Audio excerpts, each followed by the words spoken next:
Chères auditrices, chers auditeurs, bienvenue à l'écoute de l'émission hebdomadaire de VOA Afrique, le monde au féminin. Nathalie Barge pour vous servir. Avec moi dans le studio Fatouma Kalala Halimassi, ma consoeur et productrice de La Voix de l'Amérique, congolaise, on le précise, de la RDC. Oui. Merci beaucoup Fatouma d'être avec nous. Merci beaucoup Nathalie pour l'invitation. Alors la femme africaine et la religion, c'est ce dont on va parler. Une mère a-t-elle un rôle particulier dans la transmission des valeurs religieuses au sein de la famille? Est-ce que, selon vous, ces valeurs varient en fonction du milieu social? C'est donc notre sujet de débat. On va parler un petit peu... J'ai trouvé que vous étiez l'invité idéal pour ça, parce que vous êtes de la diaspora, vous êtes une jeune maman, vous avez 2 petits-enfants, vous êtes très imprégnée de cette culture de la République démocratique du Congo. Et vous êtes aussi, je pense, très imprégné de la culture américaine. Donc, on sait que la plupart des femmes de la diaspora africaine à Washington sont généralement très impliquées dans les mouvements religieux. Et c'est ce qui m'intéresse un petit peu chez vous. C'est quelque chose que j'ai remarqué. Donc, peut-être à travers vous, on va essayer de voir un petit peu le rapport des femmes à la foi et à la religion dans un milieu particulier. Alors moi, ce qui m'intéresse, c'est comment expliquer finalement cet engouement. Moi, j'ai vraiment remarqué, et la plupart des invités que j'ai ici sont extrêmement impliqués dans la religion. Et ma question, c'est, est-ce un appel de la société américaine, qui en fait est également très pieuse, comme on le sait, la société américaine, ou est-ce que c'est un besoin finalement d'approuver sa propre culture religieuse en tant qu'expatrié? Donc on arrive dans un environnement nouveau. Est-ce que là, on a vraiment finalement besoin de plus s'affirmer par rapport à sa foi? Ce n'est pas s'affirmer, mais c'est transmettre nos valeurs dans un monde tout à fait inconnu, où vous ne voulez pas que vos enfants soient perdus. Vous voulez que ce que vous avez appris à la maison, au pays, soit transmise. Ici, dans la société américaine, ici à Washington, vous voulez que quand vous ne serez plus là, que vos enfants aient quand même quelque chose. Parce que quand nous venons ici, nous ne venons pas avec nos parents qui seront là pour montrer aux enfants ce qu'ils doivent faire. Mais nous, par exemple, nous pouvons transmettre ce que nous avons appris de nos parents aux générations futures. Nous voulons aussi, pas pour autant s'affirmer, mais nous voulons garder au moins notre culture. Nous ne voulons pas être perdus. C'est un repère. C'est un repère. C'est un repère. Oui. Donc vous êtes notamment chrétienne, catholique. Vous êtes arrivée à Washington.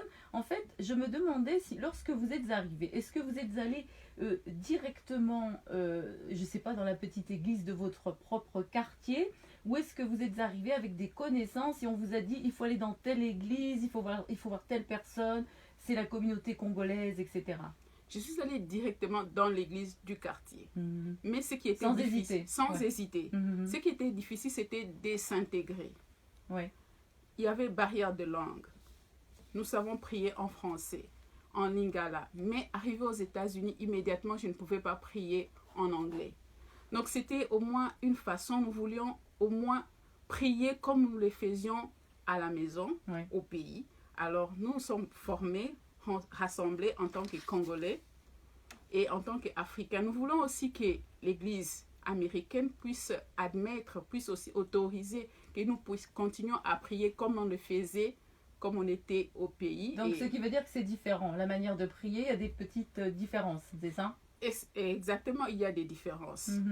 Au Congo, nous avons le rite congolais, le rite zaïrois, qui a été admis par l'Église catholique.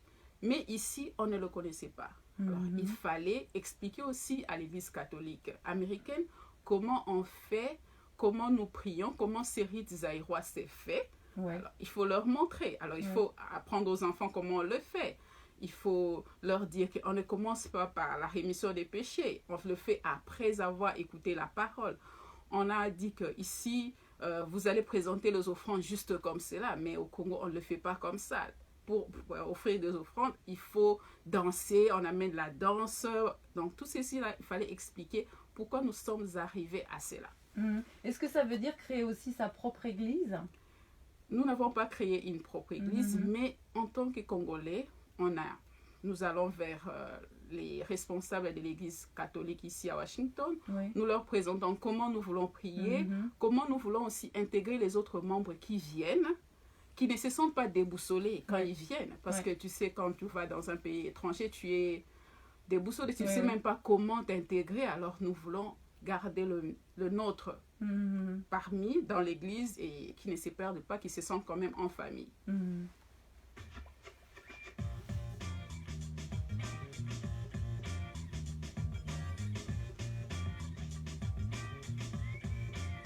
C'est dans la presse.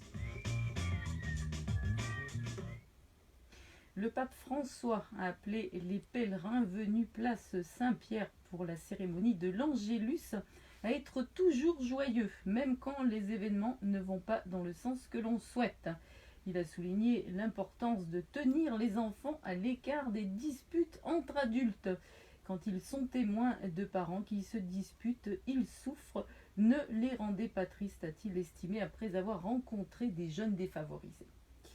Autre nouvelle de C'est dans la presse, une web radio destinée à la communauté LGBT a vu le jour en Tunisie, où l'homosexualité reste illégale et réprouvée. Shamsrad vise à sensibiliser sur l'homophobie et à défendre les libertés individuelles, a déclaré le directeur Boudi Beladi. L'article 230 du Code pénal condamne l'homosexualité d'une peine allant jusqu'à 3 ans de prison. Monsieur Beladi a indiqué avoir reçu des milliers de messages d'insultes, de haine et de menaces, y compris de mort.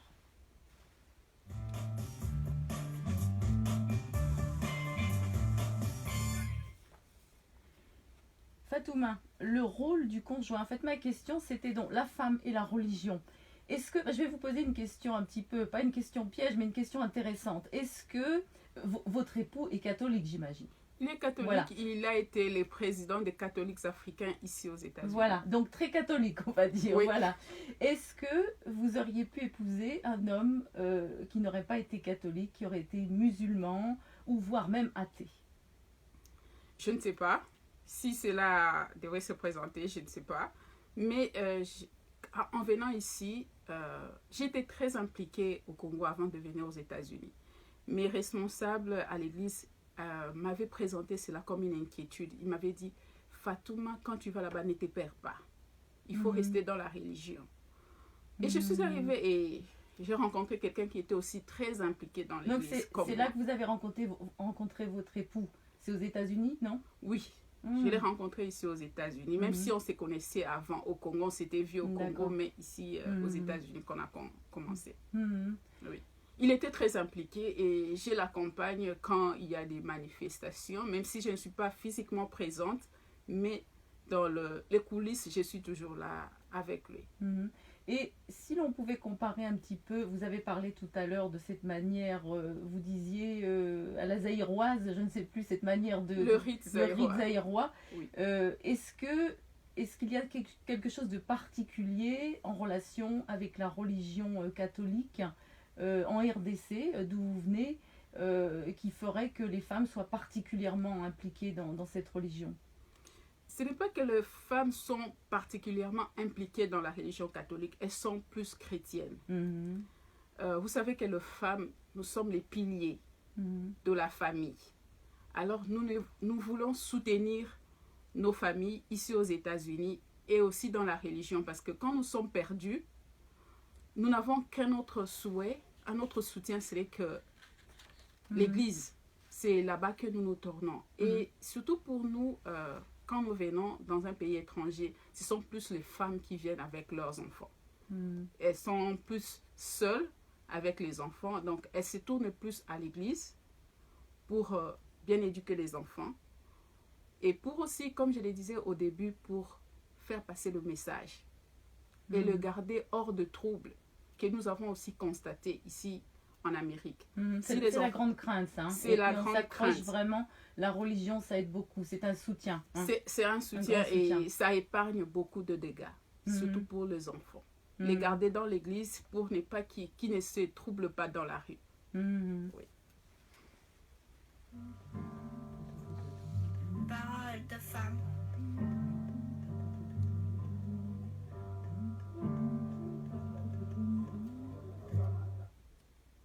comment autonomiser les populations les plus vulnérables en Afrique, notamment les personnes victimes d'un handicap. Voici un élément de réponse dans un reportage d'Emmanuel Julntap qui a rendu visite à un groupement de dames handicapées à Yaoundé qui sont désormais actives et autonomes.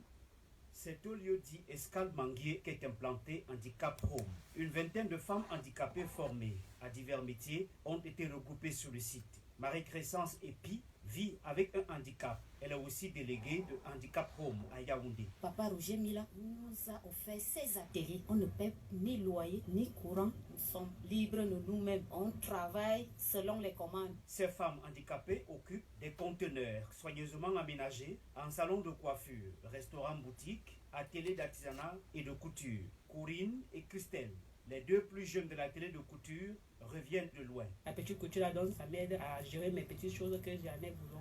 Je résous mes problèmes par rapport à cette structure. C'est un peu comme quand j'étais à la maison. L'on en dirait autant de Monique qui béquille aux aisselles, coiffe à merveille et forme des personnes valides et invalides depuis 5 ans à la coiffure. Présentement, j'ai 3 qui suivent la formation. Je suis autonome, je me sens à l'aise. L'ex-footballeur international Albert Roger Mila s'est mis aux côtés de cette catégorie de Camerounais à travers sa fondation Cœur d'Afrique. Jean Keller Côté, directeur de projet de la fondation Cœur Afrique.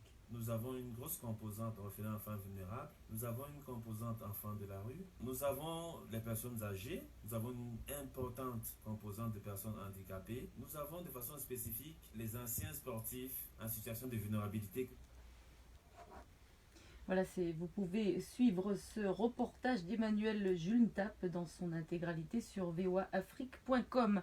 Vous écoutez Le Monde au féminin avec comme invité Fatouma Kalala Alimassi.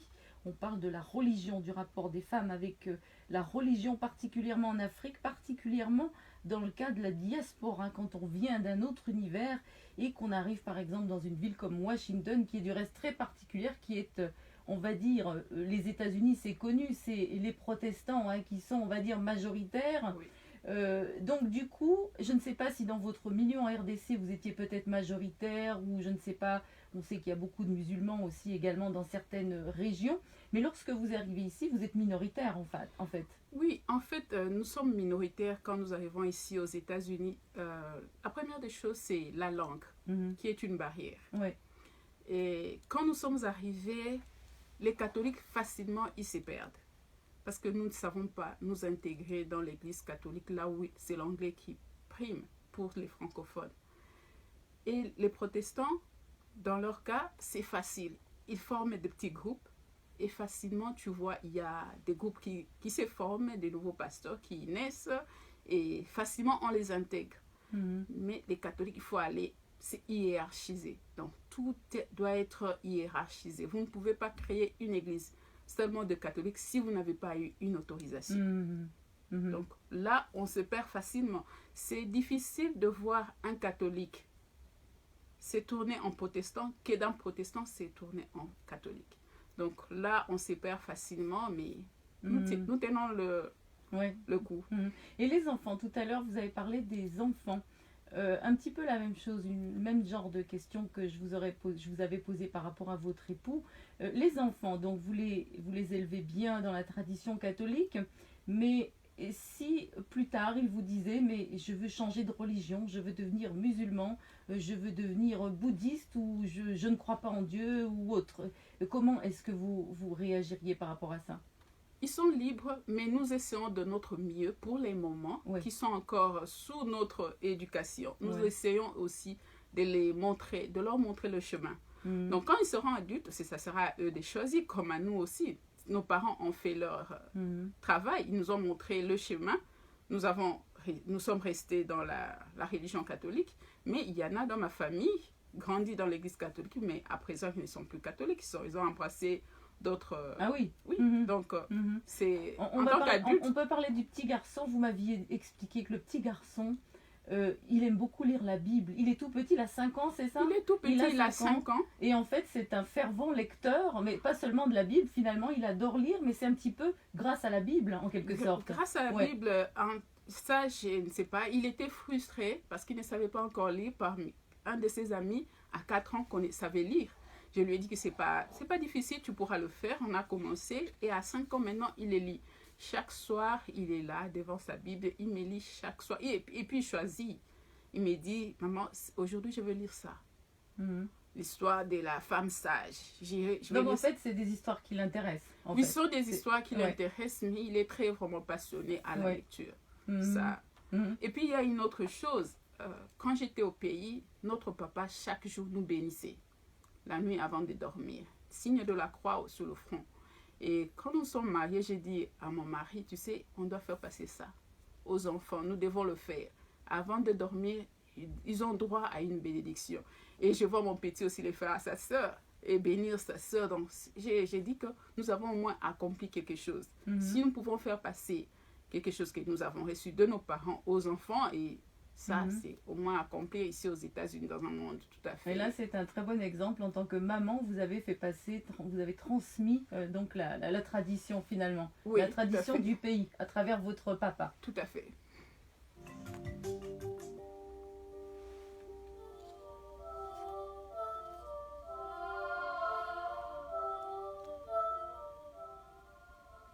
Les jeunes de l'Est de la RDC, principalement à Goma, se plaignent du coût élevé de la dot qui pousse nombre d'entre eux à opter plutôt pour le concubinage. Charlie Kazereka a donné la parole à des jeunes de la capitale du Nord Kivu, dont notamment John Mukengera, pour qui le règlement de la dot a été très difficile.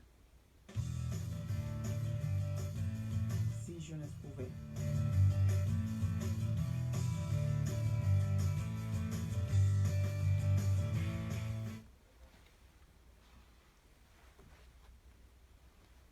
La dot est exorbitant aujourd'hui et il n'y a pas de travail conséquent pour permettre à la personne à réunir tout cet argent pour verser cette dot. Et pour le moment, varie entre 2000 et 2500 ou 3000. Sans emploi ni activité stable, les jeunes qui aspirent au mariage sont découragés par cette dot coûteuse. Fiston cohabite avec sa femme depuis 8 ans. Ils ont eu ensemble 4 enfants. Il n'a pas réussi à réunir la somme de $2000 demandée par sa belle famille.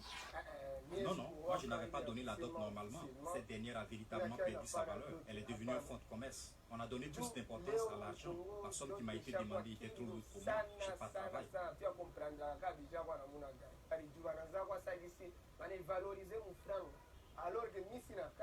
Pour M. Bahati, la trentaine, coiffeur dans un salon de coiffure ici à Goma, lui aussi, père de 4 enfants, qui vit avec sa conjointe dans la même situation, lui pense que les parents qui ont des filles doivent considérer la dot comme un symbole et non une occasion pour s'enrichir.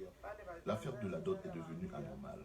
Moi, je dirais aux parents qui ont encore des filles sous le toit, la dot, c'est juste un symbole et non pas une revanche pour s'enrichir en énumérant toutes les dépenses. Madame Agapé, la trentaine, elle a vécu 6 ans avec les peurs de ses 3 enfants qu'il a ensuite abandonnés. Elle pense que si la dot avait été versée à sa famille, son ex-mari n'aurait pas agi ainsi. Aujourd'hui, elle prend seule en charge ses 3 enfants et regrette les choix qu'elle avait faits.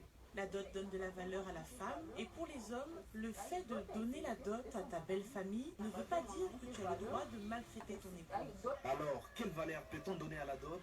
Difficile à trancher. D'autres voulaient que la pratique soit uniformisée par une loi, mais avec plus de 400 groupes ethniques comptés en RDC, avec bien sûr différentes coutumes. C'est une mission difficile, pense Justine Massika, cadre de la société civile en RDC. Normalement, la loi congolaise, elle est vraiment très claire. On réfère à la coutume. Et c'est donc difficile qu'on puisse dire que la loi peut être uniforme.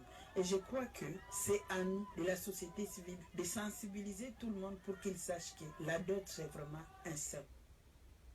C'était un extrait du reportage de Charlie Kazereka sur la dot en RDC que je vous invite à voir sur voaafrique.com.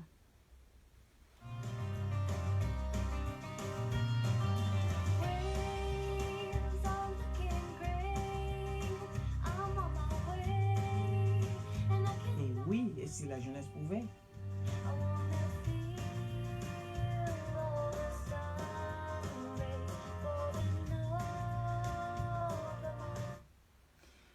Fatouma Kalala Alimassi, vous avez entendu ce reportage, une petite réaction rapidement. J'imagine que vous, en tant que catholique, n'est-ce pas, en tant que chrétienne, vous êtes mariée à l'église, hein, il n'y a pas de doute.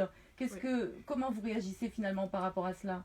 La dot au Congo, en Afrique en général, est devenue le commerce. Ce n'est qu'un symbole. Mais demander autant d'argent pour un jeune qui vient juste de commencer, je trouve ça c'est vraiment ridicule. Vous avez vu, du coup, ils ne se marient pas parce qu'ils n'ont pas les moyens de se marier, en fait. Tout à fait. C'est triste, ouais. Ils ont des enfants. Ils ont des enfants, ils sont là en concubinage. Qu'est-ce qu'on veut en soi? Le mariage ou bien les sommes là? Les fêtes religieuses en famille, Fatouma, on peut en parler à Washington, notamment les fêtes de fin d'année, le rôle de la mère. Là, j'imagine qu'il y a beaucoup de travail en fin d'année. Et finalement, qu'est-ce qui est différent, si on peut prendre, je sais pas, quelques exemples par rapport à la manière dont vous allez les fêter en RDC? Bon, mis à part le temps, effectivement, on a le soleil là-bas, ici on a la neige. Hein. Oui, j'ai été choquée quand j'étais arrivée ici aux États-Unis par une question. Quelqu'un m'avait posé la question, Are you ready for Christmas? Es-tu prêt pour... C'est toute une affaire ici, oui. Oui, c'est toute une affaire. Oui. Selon moi, je me demandais, est-ce que je me prépare comme pendant la période de l'Avent? Est-ce qu'on se prépare comment? En tant que chrétien ou bien en tant que matérialiste? Est-ce que j'ai... Et la personne m'a dit, oui, j'ai la liste ici, je dois acheter ça. Pour ça, je n'ai pas encore fini. C'est le côté matériel. C'est le côté matériel. Le côté pratique de la chose, oui. Mais on oublie l'essentiel. Merci, oui. Nous oublions l'essentiel. Et en tant que mère de famille, qu'est-ce que je veux transmettre à mes enfants? Ce n'est pas pour les cadeaux que nous fêtons Noël. Nous devons penser si à quoi nous a amené à cette fête de Noël. Ne pas tomber dans le matérialisme. Les États-Unis, c'est le matérialisme. Hein. On est dedans, hein, en plein dedans. On est en plein dedans, mais nous essayons de traduire cela d'une autre manière. Je donnerai toujours mon exemple particulier. Ce que nous essayons de montrer aux enfants, c'est d'aller vers les démunis, ceux qui n'ont pas eu cette occasion d'avoir des cadeaux toute l'année. Qu'est-ce qu'on peut faire pour eux? Aller par exemple dans l'église où ils ont des événements, où ils vont partager à manger ou bien des cadeaux aux enfants. Aller amener les enfants et voir comment les autres se réjouissent. Ce qui peut être du reste un présent, un cadeau pour l'enfant, pour votre propre enfant, de lui apprendre à partager, à être solidaire, à être humble. C'est un cadeau, ça, offert à l'enfant. Oui, tout à fait. Entre parenthèses.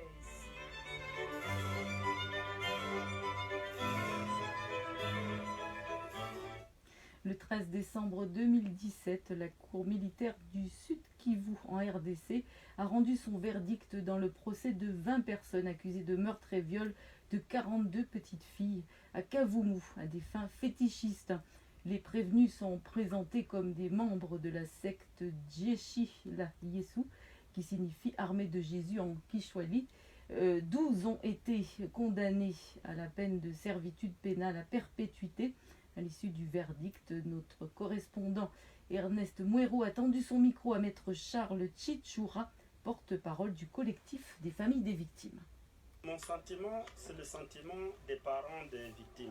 Avec cet arrêt, la Cour militaire vient quand même de faire un pas vers les personnes qui se croient intouchables. Et avoir le verdict, eh bien, je crois que c'est une satisfaction, d'autant plus que les parents des victimes ont attendu plus de 3 ans pour voir s'ouvrir au fait ce procès. Pour l'hôpital des Panzi du docteur Denis Mukwege qui a recueilli et soigné en son temps les petites filles abusées à des fins fétichistes par les adeptes du député Frédéric Batomike, la satisfaction est légitime car ces fillettes ont vécu l'enfer.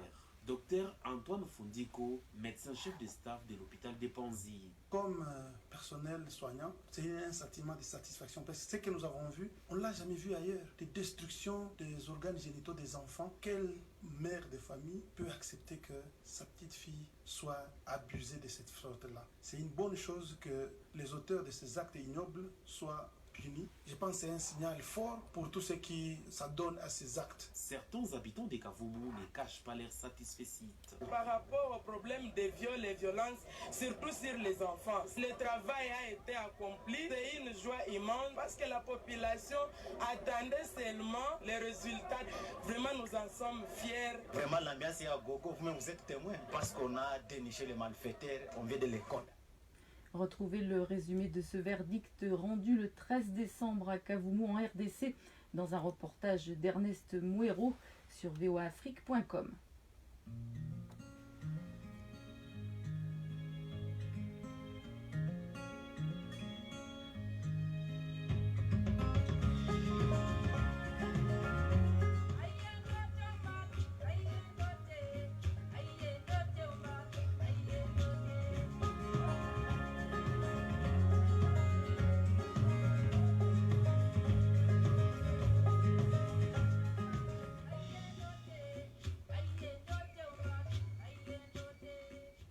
Fatouma, avant qu'on se quitte, hein, une réaction rapide par rapport au reportage que vous venez d'entendre.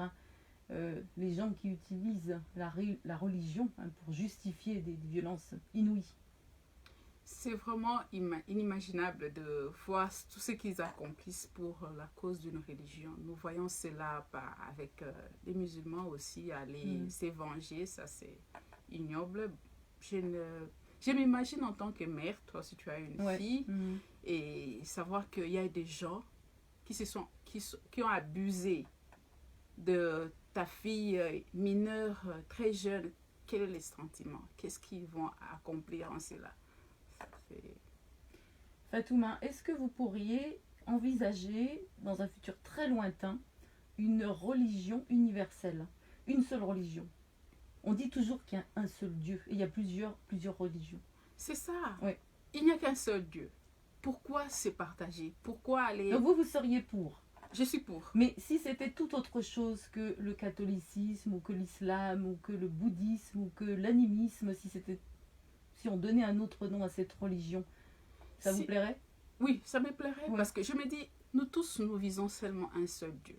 Je ne sais pas pourquoi c'est compliqué, oui. C'est vraiment compliqué. Est-ce que l'autre religion est la meilleure que la nôtre? Non. Surtout qu'il y a quand même la course de compétition entre religions. On le voit beaucoup à l'heure actuelle, hein, entre islam et christianisme. C'est très pesant, c'est très présent. C'est vraiment, on le voit s'ébattre, on voit les autres aller bombarder les églises de... Ça, et il y a l'Irlande aussi, hein? Oui. Dans ce cas-là, oui. Nous devons tous nous mettre ensemble, parce que si nous prions seulement le seul Dieu qui est... Pourquoi ne pas se mettre ensemble? Dernière question, Fatouma. L'image de Marie, la maman de Jésus. Vous en parlez à vos enfants de Marie. Qu'est-ce qu'elle véhicule exactement, cette dame? Elle véhicule l'acceptance. Ne pas savoir où tu vas, mais tu acceptes. C'est l'obéissance. Selon moi. Et selon ma croyance. Pas les yeux bandés quand même. Non. Pas les yeux bandés, mais l'espérance. Tu sais que oui, on ne peut pas me transmettre ces messages si c'était un message à prendre à la légère. Donc tu acceptes le fait. Et ne pas savoir où est-ce que cela va t'amener. Est-ce que vous pouvez envisager, vous savez que vous avez parlé tout à l'heure de l'islam, dans l'islam, des femmes peuvent être justement imams, hein, c'est tout à fait possible. Eh bien, on n'a pas cette chance-là du côté des catholiques. On a les protestants qui ont aussi leur dame pasteur, etc. Mais du côté des catholiques, on n'a pas cette chance-là. Vous seriez pour, vous, que ça avance un petit peu plus vite de ce côté-là? Ça avancera. L'Église, il y a beaucoup à faire. Il y aura de progrès dans un prochain avenir. On ne sait pas qu'est-ce que ça va nous amener. Vous espérez quand même? En fait, c'est ce que vous souhaitez ou ça vous est égal? Parce que bon, il y a des femmes qui ne sont pas forcément pour, hein. Ça m'est égal. Nous avons des religieuses. J'espère que dans leur congrégation, elles prêchent, elles sont en train de conduire les Oui, mais elles n'ont pas de poste élevé au sein de l'Église, même. Dans leur congrégation, elles ont des postes élevés. Oui, donc on verra. Et les religieux également, j'imagine, non? Oui, tout à fait. Donc on verra dans un avenir proche ce que ça va nous amener avec le peuple que nous avons. Vous pourriez vous imaginer prêtre? Je ne sais pas, je ne crois pas. Non? Non. Fatoumata. Je suis bien là où je suis. Fatouma Kalala Limassi, un grand merci pour avoir participé à cette émission Le Monde au féminin. Un très grand merci aussi à Sims, à la production également, à Wagner Robert et bien sûr le plus grand des merci du monde à tous nos auditeurs, nos auditrices. À très bientôt. Au revoir. Au revoir. Merci beaucoup pour l'invitation.